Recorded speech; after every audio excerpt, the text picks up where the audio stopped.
Hi, ഏതൊരു lens നമ്മൾ എടുത്താലും അതിൽ പലതരത്തിലുള്ള മാർക്കിങ്സ് ഉണ്ടാവും. ഇത് ക്യാനൻ്റെ ഒരു കിറ്റ് ലെൻസാണ്. സാധാരണ നമ്മൾ ക്യാനൻ 200D ക്യാമറ വാങ്ങിക്കുമ്പോൾ അതിൻ്റെ കൂടെ തന്നെ കിട്ടുന്ന ഒരു സ്റ്റാൻഡേർഡ് ലെൻസാണ്. അതിനെ കിറ്റ് ലെൻസ് എന്നാണ് സാധാരണ പറയുന്നത്. ഈ ലെൻസിൽ 2-3 മാർക്കിങ്സിനെ കുറിച്ച് നമുക്കിന്ന് പറയാം. ആദ്യത്തെ ഒരു ബട്ടൺ നിങ്ങൾക്കറിയാം, stabiliser on and off. Image stabiliser ഓണും ഓഫും ചെയ്യാനുള്ള ഒരു ബട്ടണാണിത്. പിന്നെ ഓട്ടോമാറ്റിക് ഫോക്കസ് അല്ലെങ്കിൽ മാനുവൽ ഫോക്കസിലേക്ക് മാറ്റാനുള്ള മറ്റൊരു ബട്ടൺ. അത് കഴിഞ്ഞ് കഴിഞ്ഞാൽ EFS 18-55mm. EFS എന്ന് പറയുന്നത് ഇത് മൗണ്ട് ചെയ്യാനുള്ള ഈ മൗണ്ടിങ്ങിൻ്റെ ടൈപ്പ് ഓഫ് മൗണ്ടിങ്ങിനെ സൂചിപ്പിക്കുന്നതാണ് EFS എന്ന് എഴുതിയിരിക്കുന്നത്. 18-55mm. എന്താണ് ഈ 18-55mm? അതിനെക്കുറിച്ച് നമുക്ക് ഡീറ്റെയിൽ ആയിട്ട് ഈ വീഡിയോയിൽ സംസാരിക്കാം. അത് കൂടാതെ ഇതിൽ 0.25mm സ്ട്രോക്ക് 0.58mm ഇതൊരു മാക്രോ ലെങ്തിനെ കുറിച്ച് സൂചിപ്പിക്കുന്നത്. ഏറ്റവും മിനിമം എത്ര മാത്രം ഡിസ്റ്റൻസിൽ നിന്ന് ഇതിലെ ഫോട്ടോ എടുക്കാൻ സാധിക്കും എന്നുള്ളതാണ് ഇത് സൂചിപ്പിക്കുന്നത്. മറ്റൊരു ലെൻസ് എടുത്തു കഴിഞ്ഞാൽ ഈ ലെൻസിൽ ഇതേപോലെ 2 ബട്ടൺസ്, അതുകൂടാതെ EF മൗണ്ടിങ് 55-250mm. 55-250mm എന്ന് പറയുമ്പോൾ തന്നെ അതൊരു സൂം ലെൻസാണ്. അതിൻ്റെ റേഞ്ചാണ് ഈ 55-250mm. ഇതെന്താണെന്ന് നമുക്ക് ഡീറ്റെയിൽ ആയിട്ട് സംസാരിക്കാം.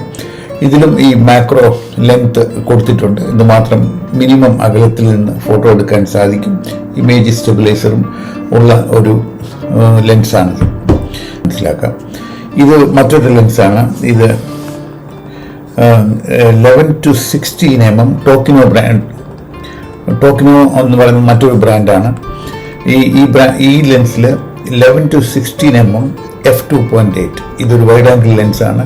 എന്താണ് വൈഡ് ആംഗിൾ ലെൻസ്? ഇതിൽ നമ്പേഴ്സ്, ഈ 2 നമ്പേഴ്സ് എന്താണ്? 11-16mm f2.8. ഈ നമ്പേഴ്സ് എന്താണ് സൂചിപ്പിക്കുന്നത്?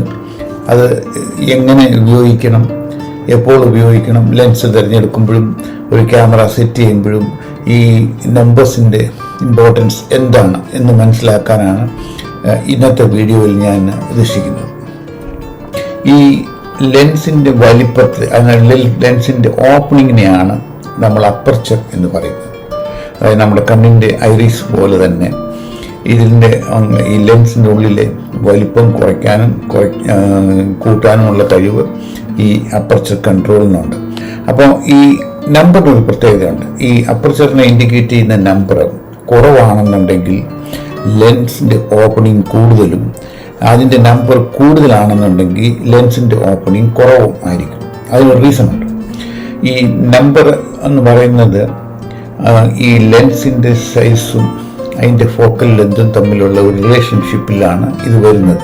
ഈ ഇക്വേഷനിൽ ഞാൻ എഴുതിയിരിക്കുന്നത് കാണാം, size divide by the focal length is equal to the number. ഈ ഫോക്കൽ ലെങ്ത് എന്ന് പറയുന്നത് ഈ ലെൻസിൻ്റെ ഓപ്റ്റിക്കൽ സെൻറ്ററും ഈ സെൻസറും തമ്മിലുള്ള ഡിഫറൻസാണ്. ഈ ഡിസ്റ്റൻസിനെയാണ് ഈ ഫോക്കൽ ലെങ്ത് എന്ന് പറയുന്നത്. ഈ ലെൻസിൻ്റെ ഓപ്റ്റിക്കൽ സെൻറ്ററും ഈ ക്യാമറയുടെ സെൻസർ ഇവിടെ വരും. ഈ സെൻസറും തമ്മിലുള്ള ഡിസ്റ്റൻസിനെയാണ് നമ്മൾ ഈ ഫോക്കൽ ലെങ്ത് എന്ന് പറയുന്നത്. ഒരു ലെൻസിൻ്റെ ലെങ്ത് കൂട്ടുകയും കുറയ്ക്കുകയും ചെയ്യുമ്പോൾ അതിൻ്റെ ഫോക്കൽ ലെങ്ത് കൂട്ടാനും കുറയ്ക്കുവാനും സാധിക്കും.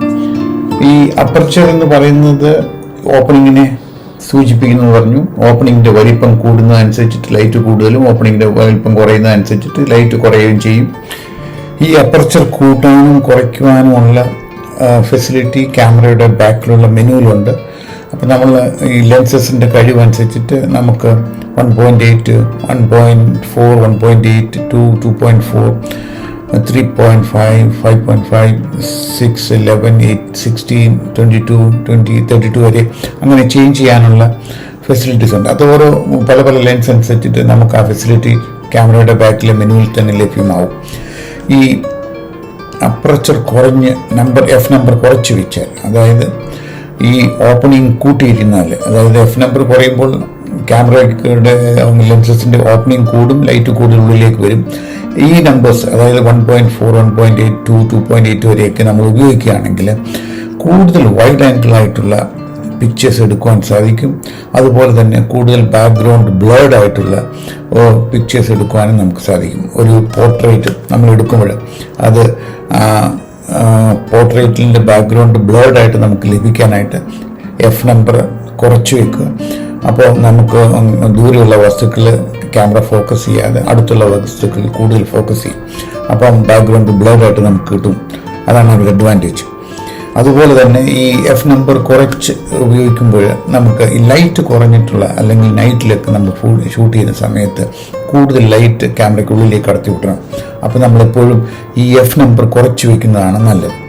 ഇതിന് നേരെ ഓപ്പോസിറ്റാണ്. ദൂരെയുള്ളൊരു വസ്തുക്കളെ നമുക്ക് ഫോക്കസ് ചെയ്ത് എടുക്കണമെന്നുണ്ടെങ്കിൽ നമ്മൾ F നമ്പർ കൂട്ടി വെക്കുക. അപ്പോൾ കുറച്ച് പ്രകാശം വരുന്ന രീതിയിലേക്ക് ഓപ്പണിംഗ് അഡ്ജസ്റ്റ് ആവും. അപ്പോൾ ദൂരെയുള്ള വസ്തുക്കളെ നമുക്ക് കൂടുതൽ ക്ലിയർ ആയിട്ട് ഈ ക്യാമറയിൽ ലഭിക്കും. ഈ ലെൻസസിൻ്റെ വലിപ്പം അനുസരിച്ചിട്ട്, അതായത് ഇതിൻ്റെ ഫോക്കൽ ലെങ്ത് കൂടുകയോ കുറയുകയോ ചെയ്യുന്ന അനുസരിച്ചിട്ട് ഈ ക്യാമറയുടെ സൂമിങ് ഫെസിലിറ്റി കൂടുകയോ കുറയുകയോ ചെയ്യും. കൂടുതലായിട്ടുള്ള ഫോക്കൽ ലെങ്ത് ഉള്ള, അതായത് 300 mm 400 mm ഒക്കെ സാധാരണ സൂം ലെൻസ് വൈൽഡ് ലൈഫ് ഫോട്ടോഗ്രാഫിക്കാണ് യൂസ് ചെയ്യുന്നത്. ഒരു ട്രാവൽ ഫോട്ടോഗ്രാഫിക്ക് ആവശ്യം ഒരു 24 to 70 mm ആണ് മോസ്റ്റ് ഓപ്റ്റിമൽ നമ്പർ എന്ന് ഞാൻ പറയാൻ പറ്റും.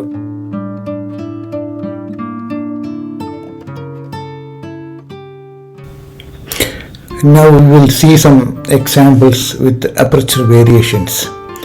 There are two photographs which I have taken. The first photograph is 16 mm f8 and the second one is 16 mm f22.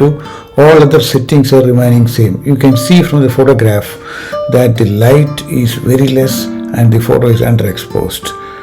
And in the first one on the top, you can see with f8 the light is definitely much more brighter than the previous one, but the photo is still underexposed.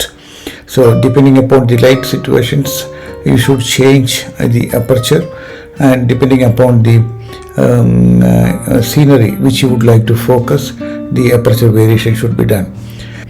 Whereas in this picture you can see with the two photographs with f2.8 and f22. f2.8 definitely shows a brighter light, and f22 the light is very less, even though both are being focused on the same scenery, same flowers with the same settings.